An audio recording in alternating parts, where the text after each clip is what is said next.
Hi, first grade. It's time for Magic Treehouse, The Night and the Dawn. We are on chapter 5, and when we left off, Jack and Annie were running down the hallway trying to get away from the man who was saying, "Who art thou?" Which means like, "Who are you?"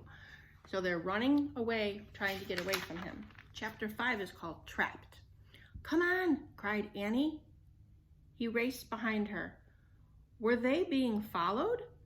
"Here, quick!" Annie dashed toward the door of the hallway. She pushed the door open. The two of them stumbled into the dark, cold room.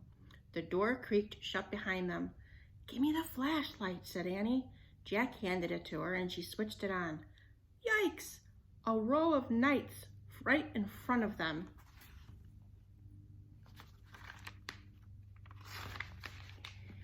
Annie flicked off the light. Silence. "They aren't moving," Jack whispered.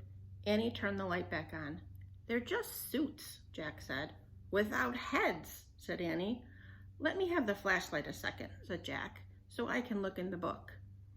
Annie handed him the flashlight and he pulled out the castle book. He flipped through the pages until he found what he was looking for. Jack put the book away. "It's called the Armory," he said. "It's where armor and weapons are stored." He shined the flashlight around the room. "Oh man," whispered Jack. The light fell on shiny breastplates, leg plates, arm plates, on the shelves filled with helmets and weapons, on shields, spears, swords, crossbows, clubs, and battle axes. There was a noise in the hall. "Voices! Let's hide," said Annie. "Wait," said Jack. "I gotta check on something first." "Hurry," said Annie. "It'll just take a second," said Jack. "Hold this." He handed Annie the flashlight. He tried to lift a helmet from a shelf, but it was too heavy. He bent over and dragged the helmet over his head. The visor slammed shut. Oh, forget it. It was worse than having a 5-year-old on your head. More like having a 10-year-old on your head. Not only could Jack not lift his head, he couldn't see anything either. "Jack!" Annie's voice sounded far away. "The voices are getting closer. Turn off the flashlight." Jack's voice echoed inside the metal chamber.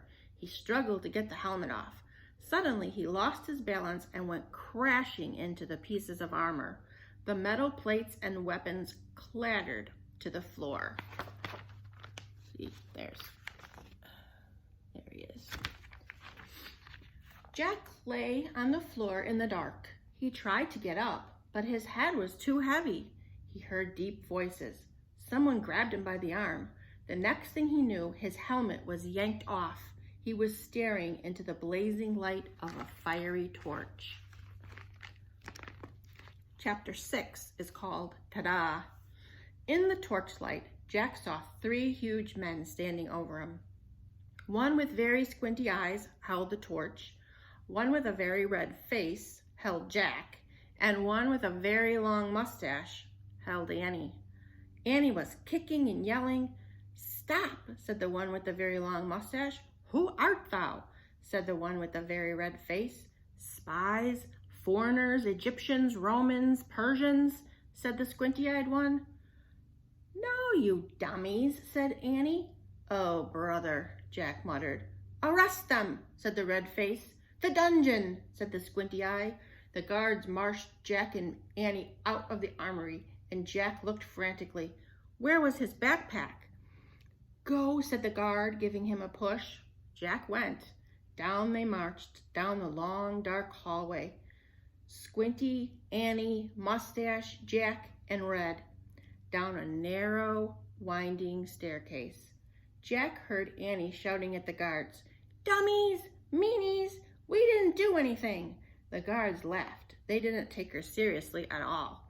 At the bottom of the stairs was a big iron door with a bar across it. Squinty pushed the bar off the door. Then he shoved at the door. It creaked open. Jack and Annie were pushed into a cold, clammy room. The fiery torch lit the dungeon. There were chains hanging from the filthy walls.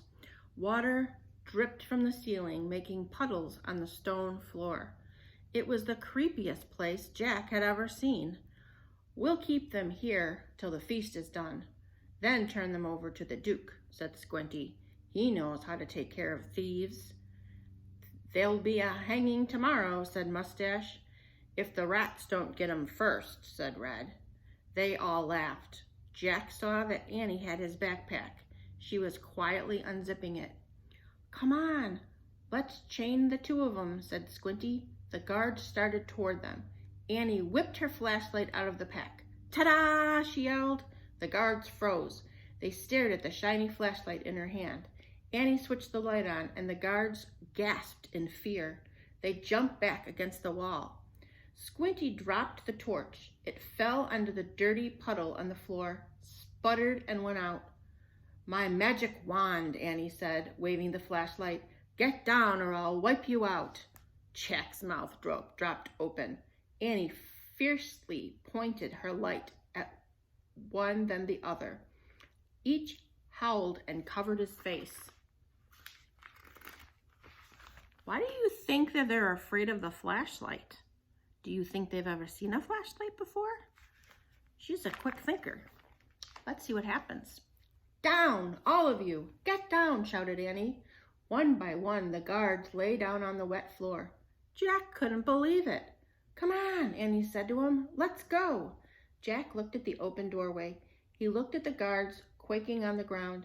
Hurry, said Annie. In one quick leap, Jack followed her out of the terrible dungeon. Okay, next chapter is a secret passage. So we're going to see how they're going to try to get away. I think it's going to have something to do with a secret passage. We'll have to wait till next time. Until then, bye-bye.